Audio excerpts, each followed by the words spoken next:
Bonsoir and welcome back to Tea Time with Esme and Boo. I'm Esme. This is Boo. I, Puer, she presides. Boo has a philosophy. It can be summarized as follows. Exactly. Tonight, we are drinking a tea that shows her worldview entirely. It is in no hurry and it never has been. Tonight's guest, Puer. A tea from Yunnan province in China. Fermented, aged, a tea that has thought about things. The scent?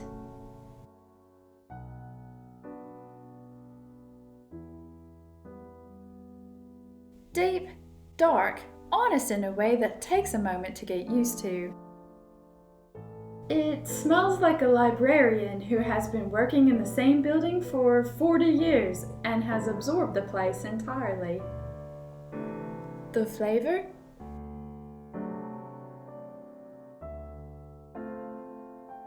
It tastes like a conversation that began before you arrived and will continue after you leave. Patience made drinkable. Which is either very calming or slightly unsettling, depending on your relationship with patience.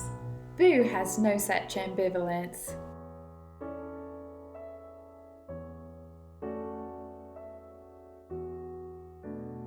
It's not a cheerful tea. It's a tea that has seen things. And respects you enough not to pretend otherwise. There's no brightness here, no sparkle, just depth. Boo finds it appropriate. Puer is one of the only teas in the world that is meant to age. Most teas want to be drank as fresh as possible. Puer, though, asks you to wait. Puer comes from Yunnan, a mountainous province in southwest China, where the tea trees are some of the oldest cultivated plants on Earth. Some of them are over 1,000 years old. The leaves are picked, dried, and pressed. Into discs, into bricks, into neat compressed shapes called cakes. Then stored. Simmer down, Boo, not that kind of cake. Traditionally, it looks nothing like this.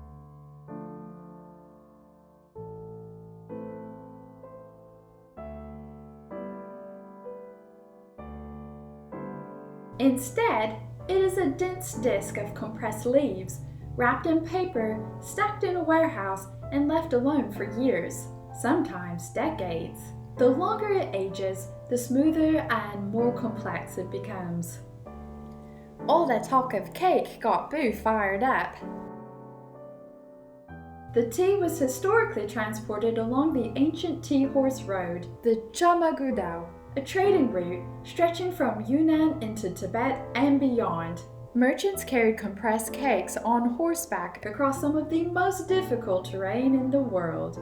The cakes were currency, medicine, for Tibetan traders as essential as money. Boo has suggested we return to the barter economy. She is willing to exchange proximity and mild approval for premium food. Fun fact. Puer is legally defined by its place of origin, like Champagne or Roquefort cheese. To be called Puer, it must come from Yunnan. Everything else is just aged tea with ambitions. There are Puer cakes in existence that are older than most countries. Collectors pay thousands for them. They taste, apparently, like drinking history. Mine is from a box. The spirit is the same. Boo is less certain. There is an ancient Chinese philosopher named Laozi. He may have lived in the 6th century BC. He may be entirely legendary. The historical record is appropriately unhurried about confirming either way. He wrote, or someone wrote in his name, a short book called the Dao De Jing. 81 chapters, 5,000 characters, more translated than almost any book in existence except the Bible. The central idea is called Wu Wei. It is usually translated as non-action or effortless action. But one way of putting it is the highest form of action is the kind that does not force anything. He wrote, "Do you have the patience to wait until your mud settles and the water is clear?" Puer has this patience. It is pressed into a cake and left in a room. No one intervenes. No one adjusts it. Time does the work. Boo also has this patience. Laozi also wrote, "Nature does not hurry, yet everything is accomplished." I have been trying to learn this. Boo has been trying to teach me. We are at different stages of the curriculum. Which brings us to tonight's question.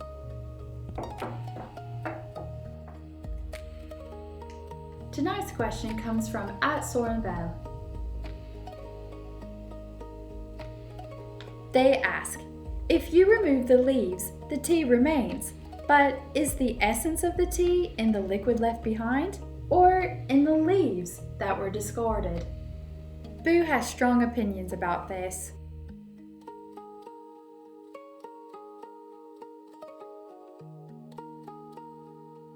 I keep thinking about the leaves. They give everything. The color, the flavor, the whole point of the thing.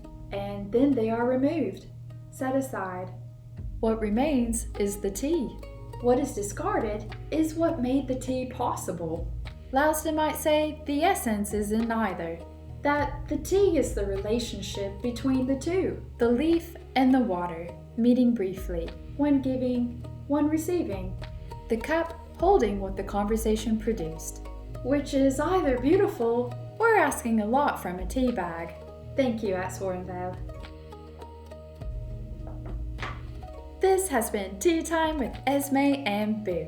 Remember, the tea is temporary, but the world is full of it.